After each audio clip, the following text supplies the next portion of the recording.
Yo, what's good, everybody? Welcome back to the channel. As you can see from thumbnail and from the title, today's going to be more of like a thought and discussion, things that I've had on my mind relating to StarStock. And just not StarStock as a whole, but just a specific aspect of StarStock. So let's just jump right into it.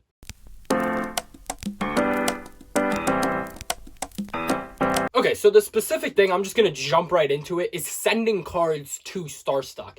And first I want to hit on like grading. Now, if you have a bunch of cards that you're sitting on and you don't want to wait these long turnaround times, because you could send a 45-day and it could take 8 to 9 months to come back right now.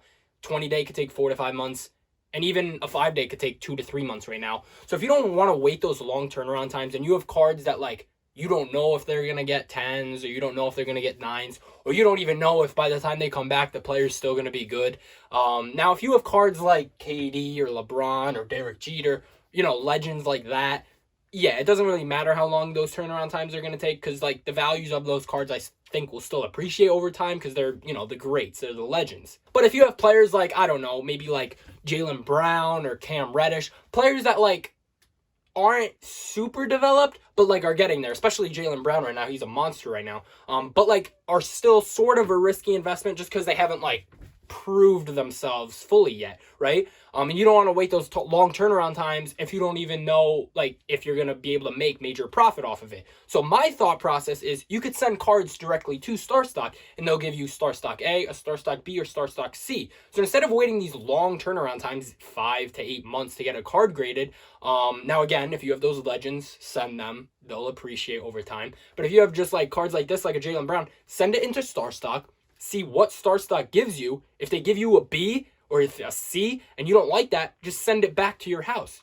Of course, you have to pay shipping, but there's really no risk involved in that at all. While for grading, if I was to send this in to get graded, I might pay like the $25, whatever I go at for my level. I might pay like $25 to get graded. It comes back like a 7, and now I have to crack it, and I just wasted all that money. So I would just send it to StarStock. I paid $6 for this card right here at a card shop. And right now, StarStock A's latest sale was $54. StarStock B latest sale was $12. So there is a big gap there. But, I don't think this would get a StarStock A, but I'm just saying other cards. This is just an example. Say I was to send this in, I could send this in, it could get a StarStock A, and now it's worth $54 while I paid $6. And if it gets a StarStock B, and I don't want to keep it on StarStock, I send it back to my house. If I want to keep it on StarStock, I keep it on StarStock, and I flip it later in the future when the profit goes up. I just think overall, this is a good way of, dumping some cards that you don't want to send to get graded, and some that, like, may not, or may just like take a while to sell, or on eBay they're cheaper than StarStock, because I have noticed that a lot. I've noticed obviously cards on StarStock are going for more than eBay, like the same exact card, like that Jaylen Brown on eBay, you could grab one for like $5, but on StarStock it'd be like $12, and they both might be StarStock Bs, just because StarStock has it's situated StarStock A, StarStock B, StarStock C. But if you go on eBay, you might be able to get a lot of these Jaylen Browns, 10 of them for $53, send all 10 of them to StarStock,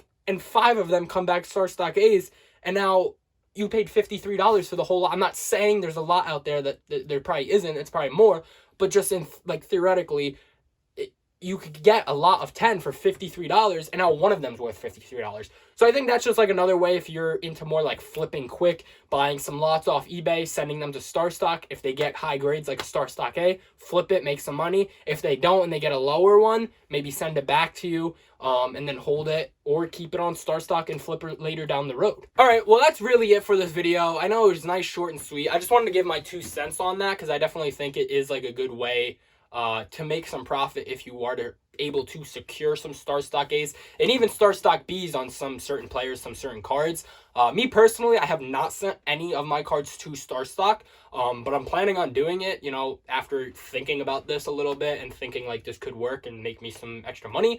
So I'm thinking about it. I might go through some more cards, seeing which ones I want to for sure get graded again, send more out to get graded, and some that I might not want to sell on eBay, but I'd rather send to StarStock, just so it's an easier transaction when I decide to sell it in the future. 3 weeks from now, if KD is popping off and I have these orange KDs, instead of selling them on eBay, I'll send them to StarStock, and then if he's absolutely popping off and his prices are shooting up, I can just quickly sell it on StarStock and then have it, instead of having to wait for a buyer on eBay to bid on my card or to buy it and everything like that, and then I have to ship it out at that time.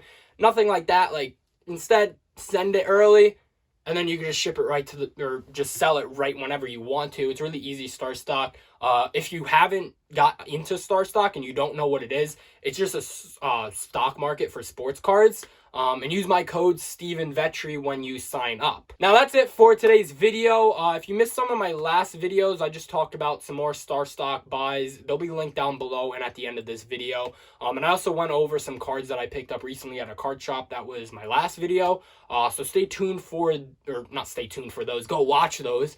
Stay tuned for future videos. If you haven't already and you're new here, make sure you do consider hitting that subscribe button. Turn that bell notifications button on too so you never miss future card videos, as well as some future thrifting videos. I have like 2 or 3 thrifting videos I have to put together on just some dope like pickups I've gotten from thrift stores. So if you're into that, I make that kind of content as well. So stay tuned, and even drop a like on today's video if you enjoyed today's content. And with all that being said, I will catch you all in the next video. Peace.